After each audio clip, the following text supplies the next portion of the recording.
Elivaldo Barbosa, muito bom dia para você. Olá, Tiago, bom dia a você que nos acompanha. Bom, e ontem, como era previsto, prosseguiu o julgamento que deve definir aí o destino da chapa Dilma Temer, se caça, se não caça. E nós não tivemos ainda a votação por parte dos ministros, porém ainda estão analisando as preliminares. Uma delas é se aceita ou não as novas provas que foram produzidas após essa denúncia. Vamos ver a matéria que o SBT produziu sobre o tema. No segundo dia de sessão, não faltaram alfinetadas entre o presidente do TSE, Gilmar Mendes, e o relator. Herman Benjamin afirmou que a lei garante que novas testemunhas podem ser ouvidas diante de fatos públicos e notórios que influenciem na ação. Gilmar criticou. Vossa Excelência teria mais um desafio. Vossa Excelência teria que manter o processo aberto e trazer as delações da JBS. E talvez na semana que vem, as delações de Palocci, para mostrar que o argumento de Vossa Excelência é falacioso. Desculpe. Os advogados de Dilma e Temer pedem que os depoimentos de delatores da Odebrecht e dos marqueteiros João Santana e Mônica Moura não sejam levados em consideração por serem fatos novos ao processo. Pedido negado pelo relator.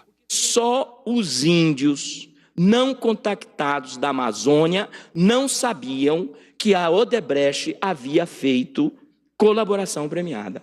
Se isto não é fato notório e público, não existirá outro. Herman Benjamin criticou ainda pedidos dos advogados de Temer e Dilma para ouvir testemunhas que, segundo ele, não contribuiriam para o processo. Quanto aos depoimentos, insiste na mesma técnica, pretendendo que se ouçam pessoas com direito ao silêncio ou outras que não se vinculam diretamente aos fatos.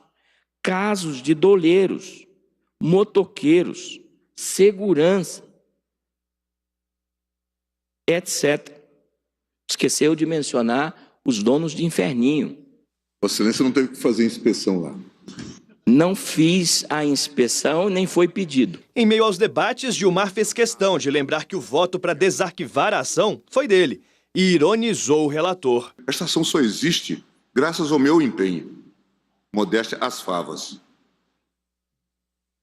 Vossa Excelência hoje é relator e está brilhando aí na televisão no Brasil todo. Nesse caso, deve esse seu amigo. Vossa Excelência sabe que eu prefiro o anonimato. Muito mais. Mas Vossa Excelência deve de a um seu juiz, amigo. Um juiz mas o Brasil dedicado aos seus processos que não tem nenhum glamour. Até agora, 5 das 7 questões preliminares apresentadas pelas defesas de Dilma e Temer foram negadas. Na última sessão, os ministros decidiram que vazamentos de delações não anulam provas. Nesta quinta-feira, o julgamento entra no terceiro dia com a análise das 2 últimas questões, o cerceamento de defesa e a validade dos depoimentos de delatores nesta ação. 3 ministros já indicaram não concordar com o uso das oitivas. Elivaldo, o que marcou realmente as sessões de ontem foi esse embate, digamos assim, essa troca de farpas entre o presidente e o relator. Exatamente, foi mais troca de farpa mesmo, como você disse, Tiago, do que um embate propriamente dito.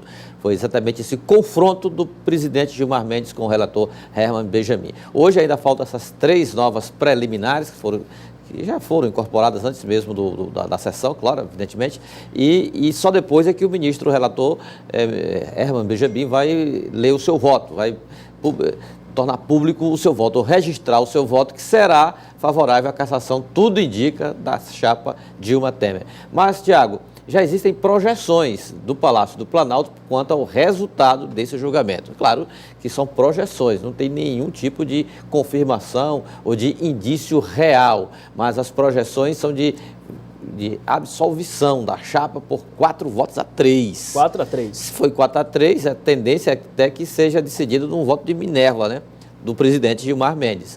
E eu arriscaria até quem seriam esses votos. Ministro relator, ministro Fux, ministra Rosa Weber. Pela cassação. Pela cassação. O Maia Filho, ministro Maia Filho, e os 2 advogados, Tarcísio Vieira e o outro que não me recordo mais o nome, contra a cassação. Gilmar Mendes, pelo que ele já revelou aí, desde antes mesmo do início da sessão, em declarações à imprensa, não deve também ser favorável à cassação. Já disse, inclusive, aí na própria sessão, disse que o TSE não está ali para caçar ninguém. Apenas para analisar a situação que se encontra o país quanto a financiamento de campanha, apontar erros, distorções e tudo mais. Seria mais uma ação mais educativa. Então, é a sinalização. Se isso vai acontecer ou não, aí é outra história. Livaldo, no jornalismo especializado de política, algumas pessoas já falam que o presidente Temer já pensa no day after, o dia depois, e na relação que deve manter com o Congresso Nacional, até para arquivar os pedidos de impeachment que lá tramitam. Exatamente. Então, hoje já é esse o pensamento do Palácio do Planalto, dos integrantes ou da cúpula que cerca o presidente Michel Temer. Ou seja, passado o julgamento, se for favorável o julgamento do TSE, ele não terá sono tranquilo, permanecerá ainda com insônia durante muito tempo, acho que até o último dia do seu mandato lá no Palácio do Planalto, lá no governo federal. Por quê? Porque logo depois existem as outras acusações, pedidos de instalações de inquéritos, e como é presidente da República, precisa do apoio, digamos assim, qualificado da Câmara Federal. O que significa isso? A mesma história do quórum do impeachment, 308 votos favoráveis, ou o quórum de uma